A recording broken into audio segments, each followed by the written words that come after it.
Muchas gracias, Carl, y gracias también al profesor Fernando. Siempre es un deleite poder escucharlo en sus presentaciones. Un saludo también para él. Bien, vamos a ir a la última presentación de esta tarde. Tenemos un invitado extranjero, profesor nuestro. Está con nosotros el pastor Ayenilton Correa. Él va a presentar a otro exponente e influyente teólogo, Karl Rahner, y el tema que va a tratar es innovación dogmática trinitaria. Permítame presentar a nuestro colega algunos detalles para beneficio de todos de su trayectoria. Pastor Ayenilton posee una licenciatura en teología obtenida el año 99 en el Seminario Adventista Latinoamericano de Teología de la Facultad Adventista de Bahía, conocida como FADBA. El 2009 obtuvo su maestría en teología en la misma institución y posee un PhD en teología sistemática que la obtuvo hace poco tiempo atrás, el 2015, en Ayas, Filipinas.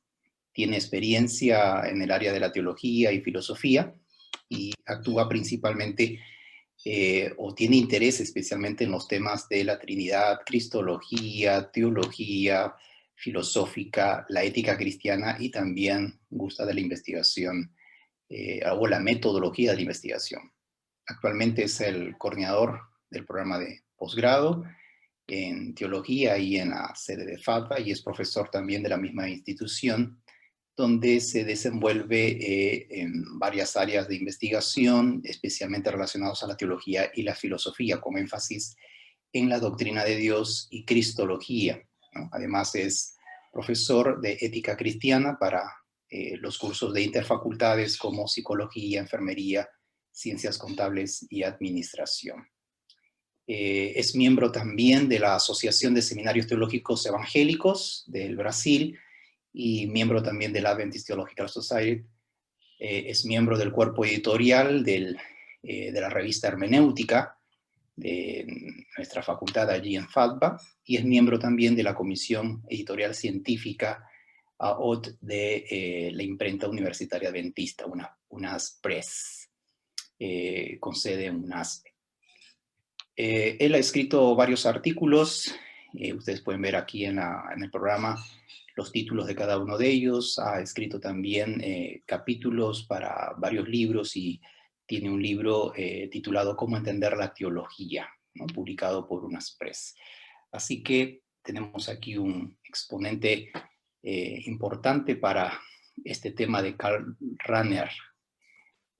Pastor Ayenilton, vamos a darle ahora el tiempo, tiene 35 minutos para hacer la presentación y luego tendremos entre 5 a 10 minutos para las preguntas que los participantes pueden ir colocando en el chat de esta plataforma. Adelante, Pastor Ayenilton, bienvenido. Dios pueda conducirlo en su presentación.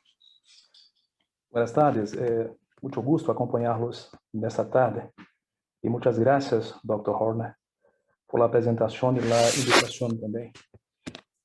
Bom, nós temos um problema, isso é tudo que eu sei falar em espanhol, de modo que eu vou fazer minha apresentação na minha própria língua e já vou pedindo a vocês desculpas. Vou tentar falar despacito para que me compreendam. Também tive uma outra dificuldade. Devido a um grande volume de atividades acadêmicas nas últimas 3 semanas, não me restou tempo para fazer uma apresentação em PowerPoint. De modo que vou fazer a minha apresentação despacito para que possamos compreender. Bom, eu começo dizendo que diante de uma crise na teologia moderna, onde os modernistas, incluindo alguns católicos que rejeitaram a metafísica escolástica tradicional, tentando substituí-la pelo historicismo e imanetismo hegeliano, que tinha como referência o método histórico crítico e que, por sua vez, trazia sérias ameaças ao dogma trinitariano do catolicismo romano, especialmente a divindade de Jesus Cristo nas Escrituras. O teólogo jesuíta Karl Rahner, ele adotou tanto a metafísica tomista quanto a ontologia fenomenológica heideggeriana, que resultaram em uma forma de fazer teologia muito particular. a quem chamam de antropologia fundamental teológica. Assim, a teologia de Karl Rahner é muito inovadora na fé católica romana, não somente porque ajudou a manter o sistema tomístico durante a Era Moderna, como ajudou também a renovar e redefinir o entendimento do dogma da Santíssima Trindade. A produção teológica de Rahner é extremamente extensa e abrange uma grande diversidade de tópicos teológicos. Por ocasião de sua morte, calcula-se aproximadamente 1.500 livros e artigos traduzidos para mais de 15 idiomas. De modo que, sendo assim, resta limitar meus comentários às concepções mais centrais da sua teologia, como a importância da graça e também a antropologia transcendental. De modo que o objetivo principal da apresentação é destacar muito brevemente alguns tópicos ou temas teológicos de Rahner, convergindo para o tópico principal, que é a sua teologia trinitariana, que destaca-se como sua principal contribuição à teologia dogmática cristã. Começo com alguns poucos dados biográficos dele. Karl Rahner nasceu em março de 1904, em Friburgo, na Alemanha. E em Freiburg, ele obteve o seu PhD em filosofia, onde teve a chance de participar entre os anos de 1934 e 1936 dos seminários ministrados pelo filósofo Martin Heidegger. Em meio às suas atividades acadêmicas na Universidade de Innsbruck, Rahner obteve o seu PhD em teologia em 1937. Então, a Universidade de Innsbruck foi reconstruída após a Segunda Grande Guerra Mundial e o teólogo jesuíta lhe retomou como professor naquela instituição onde ensinou teologia entre 1949 e 1964. Então, nesse período, enquanto gozava de alto prestígio internacional, ele foi nomeado pelo Papa João XXIII como perito do Concílio Vaticano II, na qualidade de consultor da comissão preparatória para a disciplina dos sacramentos. Em 1964, ele trabalhou como professor de filosofia da religião na Faculdade de Filosofia da Universidade de Munique. 3 anos depois, Rahner assumiu as suas atividades acadêmicas na Universidade de Münster, como professor de teologia dogmática, aposentando-se ali em 1971. Mas sua aposentadoria não o impediu de continuar a sua vasta produção literária, bem como a administração de múltiplas palestras até a sua morte, aos 80 anos de idade, em 1984. Deixe-me destacar agora o pensamento teológico rahneriano, o mais breve possível. Rahner é, como todo mérito, comparado aos grandes teólogos como Tomás de Aquino, Karl Barth e Paul Tillich. E ao lado de Bernhard Lonergan e Hans Urs von Balthasar, ele tem sido considerado como o maior teólogo católico romano desde Tomás de Aquino. Então, ele ousou adequar a ortodoxia ao modernismo de seu tempo para fazer o que ele fez. Era muito necessário um amplo conhecimento e domínio da tradição. Ele tinha que conhecer muito fortemente também o ensino oficial da Igreja e da filosofia moderna. Então, para isso, ele fez parte da escola de pensamento chamada Nouvelle Théologie, dentro do catolicismo romano, que resultou no Aggiornamento, que incluiu uma nova abertura à modernidade e seus métodos de interpretação teológica, sem abrir mão, evidentemente, da sua posição conservadora, integralista, em relação aos dogmas da Igreja. Então, assim, ele tentou preservar os dogmas e, ao mesmo tempo, explicar sua nova abordagem metodológica no processo de reinterpretação dogmática, ao mesmo tempo que preservava a sua versão original da teologia católica romana, fundamentada no sistema tomista.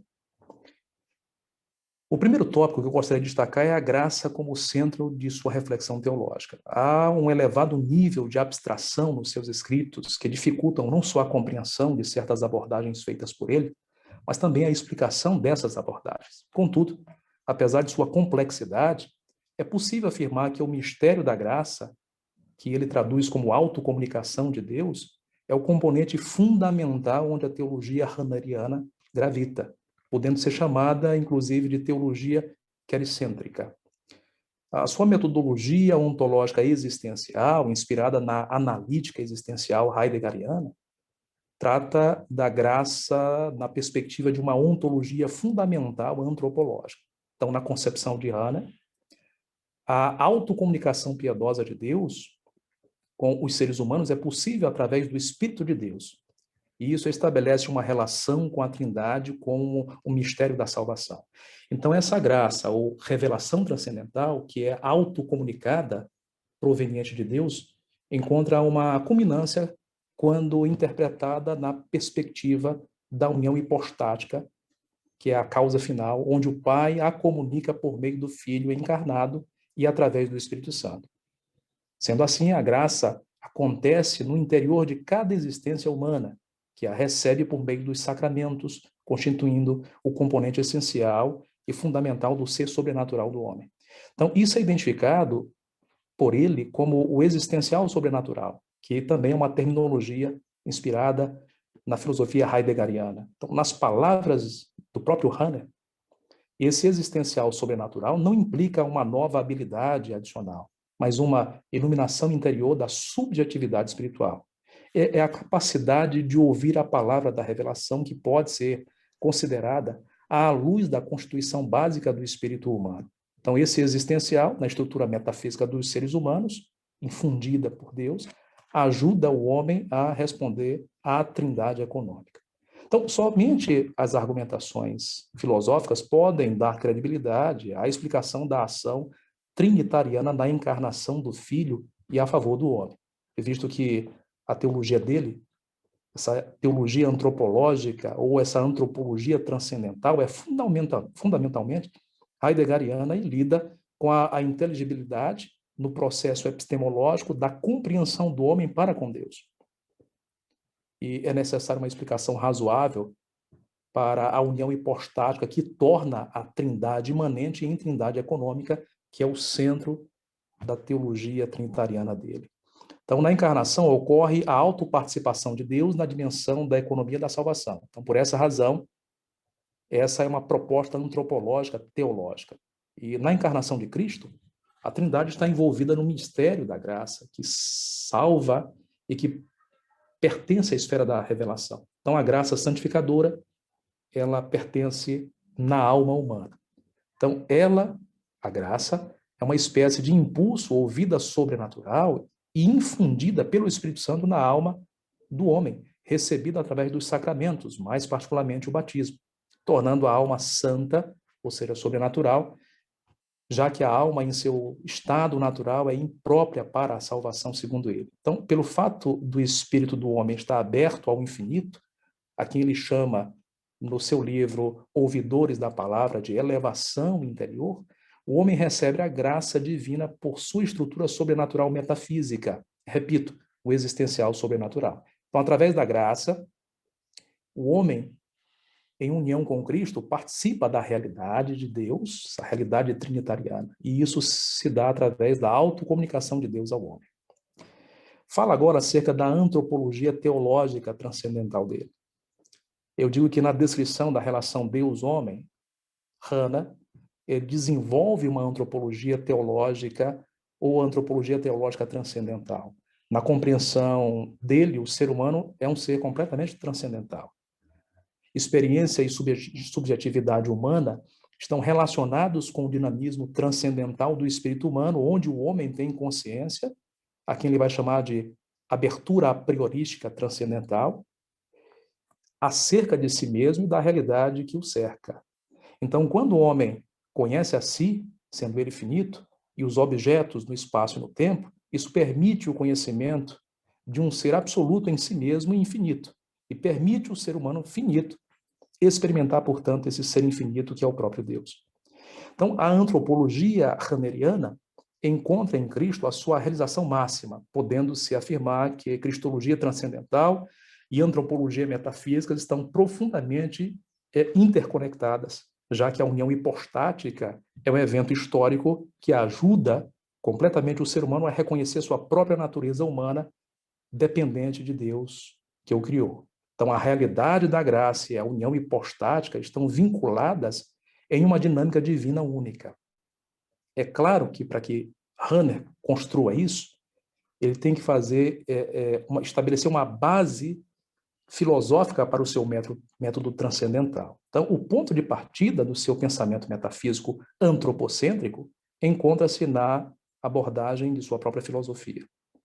Então, a filosofia é o seu ponto de partida com o qual Hahnemann produz teologia. Então, para ele, a teologia e a filosofia não são independentes uma da outra, porque as duas ciências estão intimamente relacionadas. A tal ponto que ele as chama de teologia fundamental. Então, Hahnemann usa a filosofia como um meio de construir sua teologia dogmática a fim de alcançar o seu método transcendental, fundamentado, obviamente, em Tomás de Aquino e em outros filósofos modernos. Ele mesmo admitiu, em um momento, que o seu pensamento reflete a filosofia de Immanuel Kant, de Martin Heidegger e de Joseph Mareschal. Fato é que ele fez uso da Bíblia e da tradição para formular seu método transcendental teológico em oposição à teologia secular que enfatizou a imanência de Deus. Seu pensamento filosófico ele é identificado como metafísica transcendental ou descrito como antropologia transcendental por alguns teólogos modernos. Uma mistura de filosofia escolástica tomística com filosofia cristã, sempre tendo a antropologia e a racionalidade como centro de sua teologia filosófica. Então, isso é melhor representado nas suas duas obras, O Espírito no Mundo e Ouvidores da Palavra.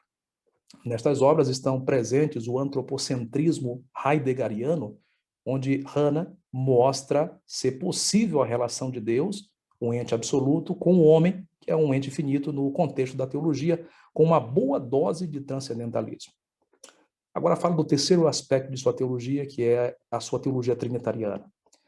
Apesar de a antropologia dominar a sua teologia, o tema dogmático principal da teologia hahneriana é, sem sombra de dúvidas, o Deus triuno. Então, o conceito de trindade dele envolve uma conexão entre a deidade e a humanidade, e por isso a trindade é o mistério de salvação. Sendo assim, na época de Hahnemann, o neo-escolasticismo era amplamente criticado por sua incompatibilidade com o pensamento moderno. Então, quando René Descartes buscou conceituar Deus por meio da razão pura, semelhante ao Geist de Hegel, e quando Johann Fichte rejeitou os aspectos epistemológicos do transcendentalismo que envolveu, consequentemente, o ser de Deus, isso ajudou a teologia liberal a dar ênfase no imanentismo. Para Hahnemann, essa abordagem promoveu uma visão falsa da doutrina da Trindade. E, claro, o levou a formular sua teologia sobre a Trindade, ajudando o catolicismo romano a melhorar sua compreensão moderna sobre esse tópico em particular. Sua principal exposição e reinterpretação da doutrina da Trindade encontra-se no seu livro A Trindade, na qual ele apresenta inovações dogmáticas e serve como um marco na tradição católica romana. Um livro de 120 páginas, na sua tradução para a língua inglesa. E ali se encontra o centro de sua teologia trinitariana, que é a regra de Hahnemann, assim chamada. Embora ele tenha sido influenciado pelo neoescolasticismo na linha de Tomás de Aquino, Hahnemann ele critica os dois tratados principais de Aquino, o Deus Uno e o Deus Trino, por causar uma espécie de dicotomia na unidade de Deus. Então, essa dicotomia na estrutura dogmática da teologia escolástica não mostra claramente o ato de Deus na história da salvação transcendente e, ao mesmo tempo, negligencia a unidade de Deus, pelo menos na perspectiva do teólogo jesuíta. Hahnemann usa a antropologia platônica dualística de Santo Agostinho a respeito da vestigia trinitatis dentro do ser humano para fundamentar a doutrina da geração eterna do Filho e da processão do Espírito Santo. Assim, a geração eterna se torna um aspecto intrínseco da Trindade imanente. Além disso, essas duas processões intradivinas, como observado na analogia psicológica da Trindade, aqui ele toma emprestado de Agostinho e de Tomás de Aquino, tem uma conexão entre Deus e a humanidade no processo salvífico através da autocomunicação de Deus. Por isso é que Hahnemann estabelece o seu axioma fundamental que diz o seguinte: a trindade econômica é a trindade imanente, e a trindade imanente é a trindade econômica. Isso está relacionado com a vida e com a própria obra de Deus, não só com sua vida intratrinitariana, mas com sua relação para com o próprio ser humano. Então, Deus Pai, que é totalmente transcendente, é apresentado como a salvação do crente através de Jesus Cristo e do Espírito Santo.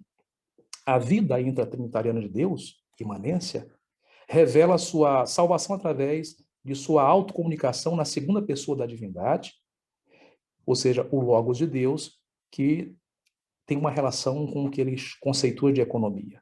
Então, essa autocomunicação piedosa com os seres humanos é possível através do Espírito Santo, que provê a encarnação e aplica, ou seja, infunde a graça sobrenatural na estrutura metafísica da alma do homem, o famoso existencial sobrenatural dele.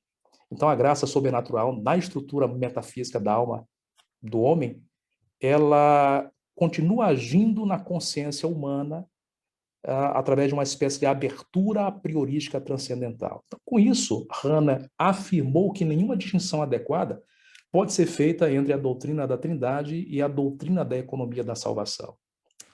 A Trindade imanente, segundo ele, significa que há uma comunicação das três pessoas divinas dentro de sua vida interna, e que esta vida intratrinitariana está separada da criação e da redenção, ao passo que a Trindade econômica se refere à autorrevelação de Deus através da criação, principalmente através da redenção realizada em Cristo. Então aqui está o elemento inovador de Hannah.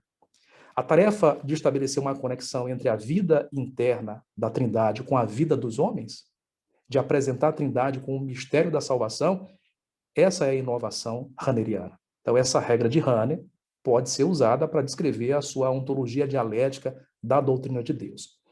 Vou para a última parte, que é a minha crítica a esses enfoques de Hannah.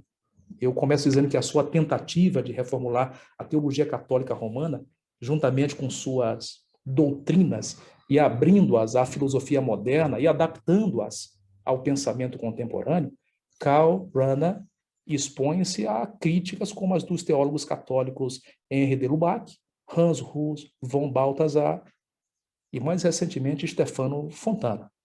Embora teve grande apoio de teólogos como Catarina Lacunha, Moltmann, especialmente também Pannenberg. Contudo, eu digo a vocês que concordo que seu pensamento, fruto de uma apropriação criativa de diversas fontes teológicas e filosóficas, realmente contribuiu para criar um inovador marco de referência para o entendimento moderno da fé católica e das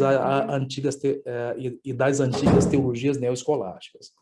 Mas, a despeito de sua contribuição para a teologia conciliar e para a teologia cristã, de modo geral, é necessário destacar equívocos em suas abordagens teológicas, especificamente sobre a relação entre filosofia e teologia, o existencial sobrenatural relacionado à soteriologia e a geração e processão da Trindade, a quem faço muito brevemente. Sobre filosofia e teologia, na vasta literatura hanneriana, observa-se que a teologia e filosofia são disciplinas inseparáveis, visto que a filosofia usada por ele fornece conceitos e linguagens para melhorar e explicar suas abordagens teológicas. Ele foi influenciado por vários filósofos, como já mencionei, e ele mesmo reconhece que Heidegger foi seu principal influenciador. Também não podemos deixar de fora outros filósofos, como Kant, com seu apriorismo kantiano também. Sendo assim, para formular sua teologia, Hannah toma como ponto de partida essa filosofia kantiana. Então ele utiliza o método transcendental kantiano para interpretar a revelação bíblica. Aqui eu acredito que há um problema. Ele aprendeu a ler Tomás de Aquino através das lentes da filosofia Kant e pós-kantiana. E assim ele estabelece uma clara relação entre aquilo que é chamado em latim de potentia obedientialis, tomista, com o apriorismo ou a priori kantiano. Desse modo, a teologia filosófica hanneriana constitui-se um problema, pelo menos na minha visão, porque não permite que as escrituras interpretem a si mesmas livremente, afetando, claro, muito seriamente a teologia em si, tanto bíblica quanto sistemática. Então, a sua hermenêutica é baseada na razão humana, em vez de ser baseada unicamente na autoridade das escrituras. Bem, deixe-me trabalhar um pouco acerca do existencial sobrenatural e soteriologia. Esse sobrenatural existencial, relacionado à soteriologia dele, traz dois pontos que devem ser considerados. Primeiro, Na antropologia soteriológica haneriana, o homem está envolvido no mérito da graça que torna a alma santa. É a chamada graça santificante, pois o homem, em sua relação interior, ou seja, transcendentalmente aberto ao infinito, e através da graça divina, por meio do existencial sobrenatural, ele pode unir-se a Cristo e às demais pessoas da Trindade. Como no apriorismo kantiano, o homem tem a capacidade transcendental de aceitar a disposição e a ação de Deus, que é a potência para obedecê-lo, em uma espécie de um esforço humano em direção a Deus e em direção a toda a experiência, eu vejo isso como um problema.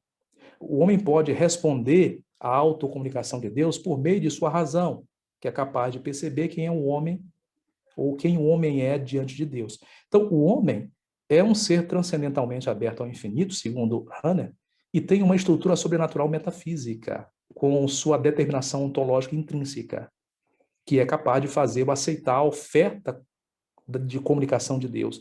É uma espécie de consciência intuitiva. Então, o raciocínio é, se o existencial sobrenatural é uma determinação ontológica do próprio ser, da pessoa humana, que torna possível que a pessoa aceite a oferta graciosa de Deus, de presença pessoal íntima, então deve-se concluir que o homem tem participação nos méritos de recebimento da graça de Deus.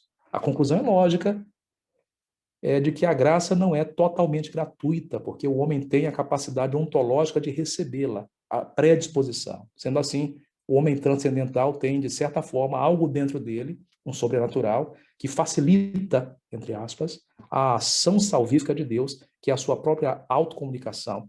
Sem isso, Deus não completa a sua obra. É quase inevitável relacionar o pensamento de Irana com o semipelagianismo.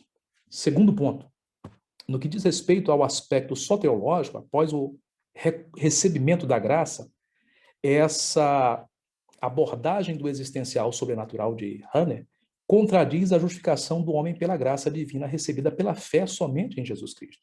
Então, para ele, a graça é comunicada por meio da vontade salvífica universal de Deus a todos os homens, infundida na estrutura metafísica do homem que o predispõe a receber a Deus ou a receber o próprio Deus. Isso faz com que a graça ela alcance todos os homens, inclusive os não cristãos. Aqui ele vai conceituar de cristãos anônimos, onde o catolicismo praticamente não faz mais uso dessa abordagem. Esses não cristãos ou cristãos anônimos estão vivendo na graça de Cristo sem conhecê-lo. O que dá a entender que a salvação por meio da graça independe da fé de quem precisa exercê-la em Cristo. Então, a soberania de Deus, assim, é determinante por meio da sua vontade salvífica universal, sendo Deus o ativo e o homem passivo, uma vez que o existencial está presente em todos os homens como existencial de sua existência concreta, está presente antes da liberdade, sua autocompreensão e da própria experiência. Em resumo a esse ponto, Hannah que admite a obra da graça como pertencendo exclusivamente à ação soberana de Deus e, ao mesmo tempo, ao ser humano que tem, de alguma forma, participação nesse processo, abrindo assim as portas para sua performance. Percebe-se aqui uma mistura de um pouco de sinergismo ao monergismo agostiniano, onde o livre-arbítrio talvez precise cooperar com a graça divina a fim de que a ação salvadora ocorra. Mesmo Hannah indicando que a aceitação da graça é uma consequência divina para que a graça em si seja possível, ele, na minha opinião, não consegue convencer o contrário. Parece que a tensão na soteriologia de Hannah fez com que ele deixasse de ser servo da própria coerência. A última crítica minha trata-se da geração e processão da Trindade. A teologia trinitariana hanneriana, que reafirma a geração do Filho e a processão do Espírito Santo, é uma reinterpretação da teologia filosófica de Tomás de Aquino, que usou o método psicológico da Trindade de Agostinho para descrever a igualdade do Filho com o Pai.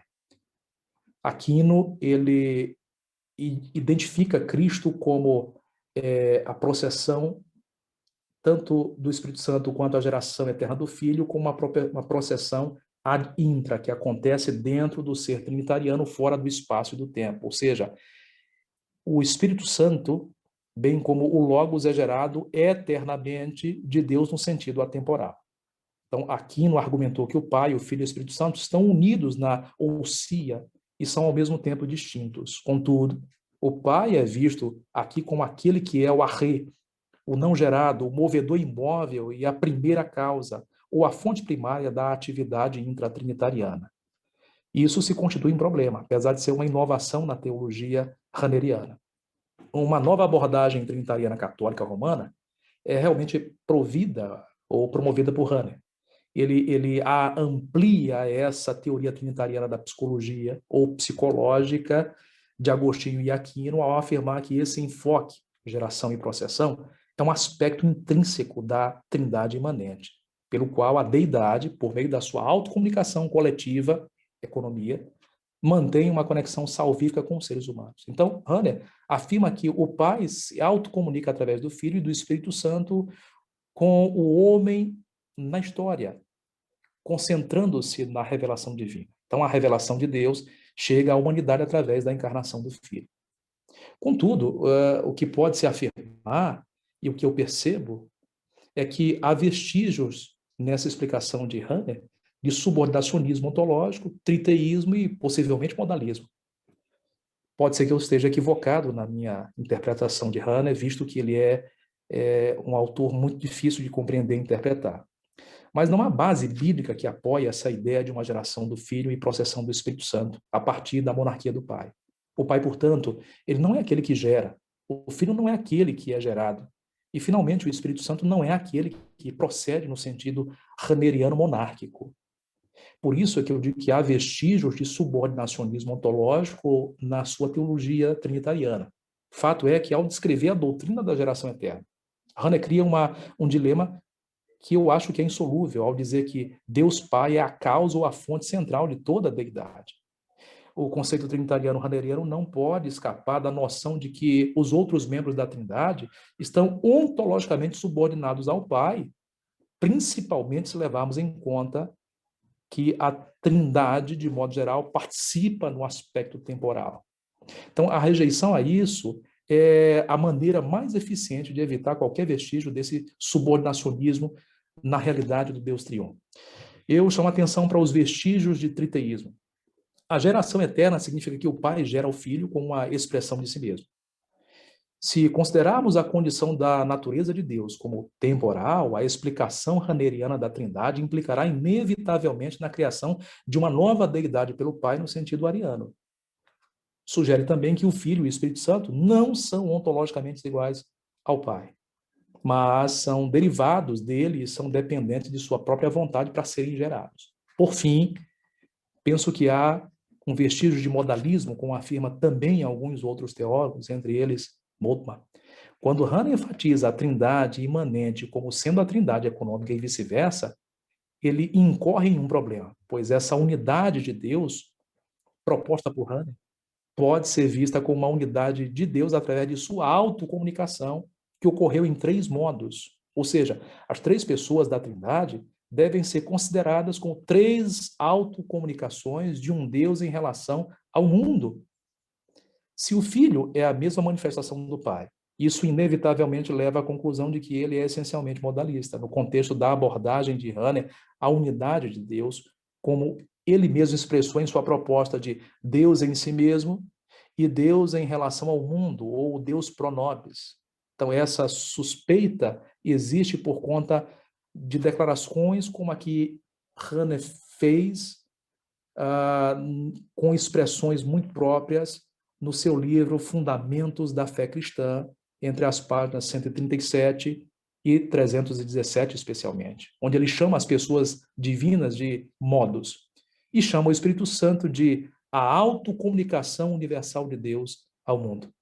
Bom, eu concluo dizendo que, entre tantas abordagens teológicas filosóficas, a teologia trinitariana de Karl Rahner causou um grande impacto na noção do dogmática trinitariano católico romano contemporâneo, redirecionando de uma ideia teórica para uma que apontava para a vida intratrinitariana, que enfatiza a fé prática na história da salvação. Isso realmente ele tem mérito.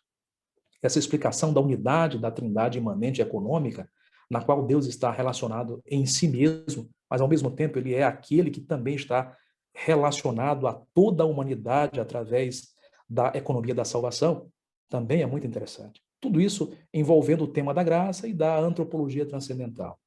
Tais mudanças deram ao tema da Trindade uma nova ênfase que estava faltando no dogma católico romano.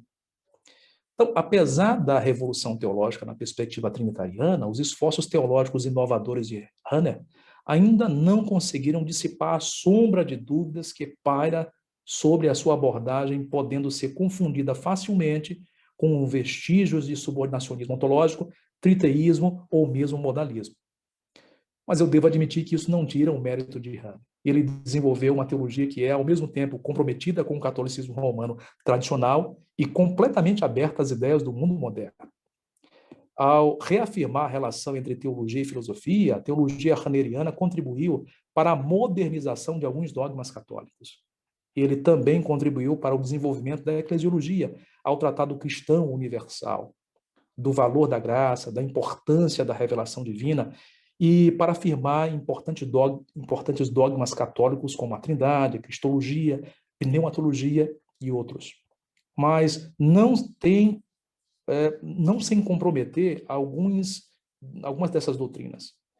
No exercício ou no excessivo uso do exercício da razão filosófica para explicar a sua teologia, eu acho que ele comprometeu, à luz das Escrituras, doutrinas bíblicas importantes, como a Trindade, desenvolvendo uma teologia mais especulativa do que centrada na palavra de Deus. Então, a única vantagem que o hahnerismo oferece é a depreciação do dogma católico romano, que definitivamente não está em harmonia com o sagrado texto escriturístico neotestamentário.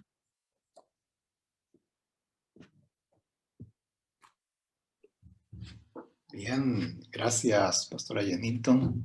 Interesante presentación de este teólogo Karl Rahner. Se dice que fue uno de los más influyentes en Vaticano II, ¿no? En el Concilio Vaticano II, y ha fortalecido en cierta manera la teología católica, pero percibo que el énfasis metodológico va más por lo místico, ¿verdad? ¿Es así? Perdão, você pode repetir, pastor? Sí, como metodología, él toca mucho el tema de la filosofía tomista, ¿no? Se fundamenta mucho en eso y luego sigue la antropología. Pero tengo la impresión de que ha ido más por el lado místico para tratar de explicar sus fundamentos teológicos, especialmente de la relación entre Dios y bueno, como Trinidad, básicamente, ¿no? ¿Es así? ¿Podemos de alguna manera assegurá-lo? Eu acredito que uma primeira leitura nos traz essa suspeita, mas eu estou convencido de que a sua maior influência realmente para essa conclusão é sua base filosófica tomista, que não deixava de ser em algum momento mística, é bem verdade. Mas ele adota a racionalidade absoluta das explicações de Tomás de Aquino, especialmente da sua relação intratrinitariana, num processo que ele chama de ad intra e ad extra. No processo ad extra de Deus, aí não há mais relação mística, senão pura filosofia antropológica, totalmente fundamentada na razão. Mas eu acredito que tem um pouco do misticismo nele, porque, evidentemente, ele tem como base fundamental o tomismo. Ok. Bien, aquí en el chat tenemos algunos comentarios y algunas preguntas. Dice aquí si pudo identificar en su estudio si la iglesia adventista está atravesando esta problemática y si es así, ¿cuál es la propuesta para poder corregirla? Bom, a igreja adventista, quando se trata desse tema específico de graça, mas principalmente de trinitarianismo, enfrenta algumas dificuldades, evidentemente. Assim como a proposta de Hahnemann, ele divide algumas opiniões de teólogos dentro do catolicismo romano. As abordagens mais recentes dentro do adventismo também têm dividido opiniões. Então, o principal propósito, especialmente entre os teólogos sistemáticos adventistas, é fazer uma avaliação do quão profundo a teologia tem se envolvido com a filosofia. E quando a teologia escriturística ela busca ser mesclada com a filosofia, se o papel da filosofia desvirtuou o conceito de Deus e comprometeu a sua definição no aspecto escriturístico bíblico, então compete a alguns teólogos entre nós, como Canale, Fritz Guy, Norman Galley e outros, e entre vocês aí também tem o nosso professor de filosofia, que me ouvidou agora o seu nome, Hal Kerbs, aonde tem se buscado desconstruir elementos filosóficos mesclados ao papel escriturístico na definição de Deus. Não posso dizer que isso é um problema, senão caminhar juntos para um fortalecimento do conceito bíblico de Deus Pai, Filho e Espírito Santo, exclusivamente fundamentado nas Escrituras, sem interferência de elementos errôneos filosóficos que, repito, podem desvirtuar o conceito de Deus. Okay, gracias por la respuesta. La profesora Silvia tiene aquí una pregunta. ¿Qué opina de que la teología de Rana ha provocado el secularismo de la Iglesia? Eu não diria que provocou um secularismo, porque a partir do Concílio do Vaticano II, quando ele foi nomeado para participar, inclusive, de declarações importantíssimas e correções dogmáticas, não seria ele, estaria ele contribuindo para o secularismo do catolicismo romano se ele fosse um progressista radical, porque ele não é. O catolicismo não o considera nem como um progressista, mas também não o considera como um tradicional absoluto.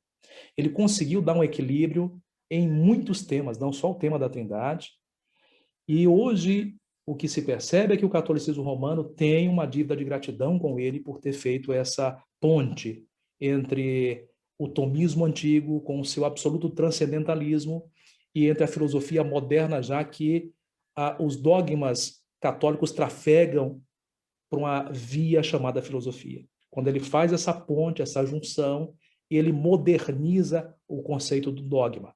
Mas há um problema. Quando ele trata do cristão anônimo, isso contradiz realmente a posição da Igreja Católica, que entende que a salvação ocorre através da Igreja e não na relação de Deus diretamente com o homem sem que isso seja transferido para a Igreja. Por fim, eu digo que o catolicismo hoje fecha os olhos a esse aspecto negativo da teologia raneriana, mas abraça um volume intenso de aspectos positivos. Então, eu diria que ele não trabalhou para a secularização, senão para a aceitação do antigo em relação ao novo dentro do catolicismo romano. Ok. Aldo Borch también vuelve a replicar, parece un comentario, pero puede ser también una pregunta, ¿no? Ese concepto de la gracia y, bueno, su relación con la Trinidad desde la filosofía y la teología traerían problemas de interpretación si se usa el método narrativo. No sé si es una pregunta, Aldo, o eu acho que é só uma afirmação, né? Não é uma pergunta. Eu concordaria com a afirmação feita. Ok, perfecto. Otra pregunta, la profesora Silvia, ¿considera que él, o sea, Rana, antropologizó la teología? Sem sombra de dúvida, sem nenhuma dúvida. Há uma antropologização do dogma da graça e do dogma trinitariano, inclusive a cristologia também. É bom lembrar de que o próprio Rahner afirma que o centro de sua teologia ela é antropológica, porque ele principalmente estuda detidamente, ele chega a descrever que ele mergulhou profundamente na obra de seu filósofo predileto, que causou maior influência nele, Martin Heidegger. Ele mergulhou na obra Ser e Tempo, para entender o conceito do homem.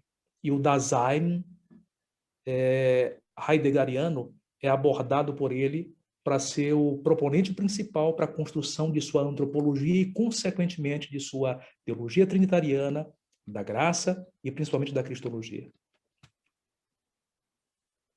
Ok, muchas gracias. No sé si hay alguna pregunta que quieran hacer a mano alzada o escribirla.